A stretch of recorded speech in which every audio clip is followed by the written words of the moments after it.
السلام علیکم ورحمۃ اللہ وبرکاتہ، کیسے ہیں آپ سب؟ Welcome to my YouTube channel the English Prism. آج کے اس لیکچر میں ہم ڈسکس کرنے جا رہے ہیں ہمارے موسٹ فیمس اور موسٹ رسپیکٹفل پوئٹ ہیں ہمارے پاس علامہ محمد اقبال، اور ان کی جو بہت سی مشہور پوئٹری ہے جو کہ آپ کو سننے میں بھی ملتی ہے۔ تو آج ہم ڈسکس کریں گے اس لیکچر میں شکوہ کے کچھ اشعار۔ جو ہماری پوری سیریز ہے اس میں ہم شکوہ اور جواب شکوہ دونوں کو ہی ڈسکس کریں گے، لیکن چونکہ یہ بہت زیادہ لمبی ویڈیوز ہو جائیں گی تو ہم اس کے ایک یا دو اشعار جو ہیں وہ ایک ویڈیو میں ہی ڈسکس کر لیں گے۔ تو سٹارٹ کرتے ہیں آج کی ویڈیو۔ فرسٹ آف آل ہم دیکھ لیتے ہیں علامہ اقبال کی تھوڑی سی بایوگرافی۔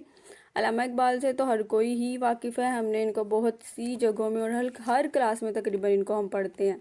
تو ان کی تھوڑی سی بایوگرافی دیکھ لیتے ہیں۔ جو ڈاکٹر علامہ محمد اقبال ہیں یہ 9 نومبر 1877 کو پیدا ہوئے تھے۔ سیالکوٹ کے شہر میں یہ پیدا ہوئے تھے، اور اس کے بعد ان کی جو ہمارے پاس آتی ہے ان کی لائف، ان کی بایوگرافی اور ان کی جو ہمارے پاس ایجوکیشن ہے اس کو دیکھ لیتے ہیں۔ علامہ اقبال نے جو اپنی ارلی ایجوکیشن ہے وہ ایک دینی مدرسے سے ہی حاصل کی تھی، کیونکہ جو ان کے فادر تھے وہ بھی ایک جو تھے جن کا نام شیخ نور محمد تھا، وہ بہت پرہیزگار انسان تھے اور وہ بھی اسی میں ہی تقریباً تھوڑا سا کام کرتے تھے، تو اسی وجہ سے انہوں نے اپنی جو ارلی ایجوکیشن ہے وہاں سے حاصل کی۔ اس کے بعد سیالکوٹ کا ایک سکول تھا جس کا نام مشن ہائی سکول تھا، وہاں سے انہوں نے میٹرک کا امتحان بھی پاس کیا، اور پھر سیالکوٹ کے ایک کالج میں داخل ہو گئے، یعنی کہ وہاں انہوں نے ایڈمیشن لے لیا، وہاں سے ایف اے کا امتحان پاس کیا۔ پھر آپ نے بی اے جو ہے وہ گورنمنٹ کالج لاہور سے کیا، اور پنجاب بر میں جو ہے نا انہوں نے فرسٹ پوزیشن بھی حاصل کی تھی۔ اس کے بعد یہ گورنمنٹ کالج لاہور میں پروفیسر آرنلڈ، یعنی کہ ایک گورنمنٹ کالج میں ہی ایک پروفیسر تھے جن کا نام تھا پروفیسر آرنلڈ۔ علامہ اقبال ان کا اکثر ہی ذکر کرتے ہیں اور انہوں نے اسے بہت ہی فائدہ بھی اٹھایا تھا۔ ان کے بہت پسندیدہ جو ہے نا وہ ٹیچرز میں تھے، ایک ٹیچر تھے علامہ اقبال کے۔ اس کے بعد ایم اے کرنے کے بعد جو ہے نا آپ اورینٹل کالج میں اور پھر گورنمنٹ کالج میں تھوڑی دیر انہوں نے وہاں پہ بچوں کو پڑھایا، یعنی کہ پروفیسر بھی رہے۔ پھر انہوں نے اعلیٰ تعلیم کے لیے 1905 میں یہ انگلینڈ میں چلے گئے، وہاں پہ کیمبرج یونیورسٹی سے بارٹ لا کی ڈگری بھی حاصل کی، اور جرمنی میں میونخ یونیورسٹی سے انہوں نے پی ایچ ڈی کی ڈگری حاصل کی۔ 1908 میں نا یہ اپنے وطن واپس آ گئے تھے۔ اب ہم ڈسکس کرتے ہیں کہ انہوں نے نا اپنی شاعری کو مزید بہتر بنانے کے لیے کن کن کی شاگردی اختیار کی تھی، یعنی کہ کن کن سے رائے لی تھی اپنی پوئٹری کے بارے میں۔ تو انہوں نے ہمارے پاس ایک پوئٹ ہے مرزا داغ ان کا نام ہے، علامہ اقبال نے ان کی شاگردی بھی اختیار کی تھی اور ان سے بہت سی غزلیں جو ہے نا وہ بھی کہنا سیکھی تھی۔ اس کے علاوہ جو ان کے ہمارے پاس پوئٹری کے جو ان کے ٹائم پیریڈز ہیں نا اس کو 3 حصوں میں ہم نے ڈیوائیڈ کیا ہے۔ سب سے پہلے جو ان کا فرسٹ پیریڈ ہمارے پاس ہے نا پوئٹری کا وہ 1901 سے 1905 تک ہے، یعنی کہ 1901 سے 1905 تک کا ہے۔ اس میں انہوں نے جتنی بھی پوئٹری لکھی ہے نا اس ٹائم پیریڈ میں، یعنی کہ ان 5 سالوں میں جو انہوں نے پوئٹری کی ہے اس میں ہمارے پاس اہل وطن کے لیے تڑپ نظر آتی ہے، یعنی کہ وہ دیکھتے ہیں یہاں پہ کہ وطن پرستی کے بارے میں وہ لکھتے ہیں، اپنے وطن سے محبت کے بارے میں لکھتے ہیں۔ اس کے بعد جو ان کا سیکنڈ پیریڈ ہے جو 1905 سے 1908 تک کا ہے، تب یہ یہاں پر نہیں تھے، یعنی کہ یہ انگلینڈ میں تھے، تب وہاں پہ تعلیم حاصل کرنے کے لیے گئے ہوئے تھے، تو وہاں پہ انہوں نے مشاہدہ کیا تھا وہاں کی تہذیب کا، اور انہوں نے کہا تھا کہ جو یورپ کے جو بے خدا تہذیب ہے نا، کیونکہ جو یورپ میں بہت سے لوگ جو ہیں وہ ایتھیسٹ ہوتے ہیں، وہ خدا کو نہیں مانتے، تو انہوں نے کہا تھا کہ یہ ہماری مورل ویلیوز کے لیے اچھی بات نہیں ہے۔ اس کے بعد جو ان کا تھرڈ ٹائم پیریڈ ہے وہ 1908 سے شروع ہوتا ہے، اور اس کے بعد ان کی جو ڈیتھ ہے 1938 تک جاری رہتا ہے۔ اس میں انہوں نے کیا کیا تھا، انہوں نے تمام چیزوں کو چھوڑ دیا، یہاں پہ جو ان کے جتنے بھی شکوک تھے نا وہ ان کے یقین پر غالب آ گئے، اور اب ان کی جو شاعری تھی وہ صرف شاعری ہی نہیں تھی بلکہ کیا تھا، ایک جادوئی قوت بن چکی تھی، جنہوں نے بہت سے مسلمانوں کے دل میں جو ہے وہ جوش پیدا کیا تھا۔ اس کے علاوہ جو جتنے بھی قوم تھی تب کی، یعنی کہ تب جو ہے نا وہ پاکستان نہیں بنا تھا، تو جتنے بھی لوگ جو آپ کی پوئٹری کو پسند کرتے تھے انہوں نے ان کو شاعر مشرق، ترجمان حقیقت جیسے خطابات سے بھی نوازا تھا۔ اس کے علاوہ جو برٹشرز تھے انہوں نے آپ کو سر کا خطاب بھی دیا تھا، اور جو ریاست بھوپال سے آپ کے لیے 500 روپے جو ہے نا وہ ماہوار وظیفہ بھی مقرر کیا گیا تھا۔ اس کے علاوہ ان کا ایک بڑا کارنامہ کیا ہے کہ انہوں نے نظریہ پاکستان بھی پیش کیا تھا، اور جو اس کا سالانہ اجلاس تھا 1930 اس میں شرکت بھی کی تھی۔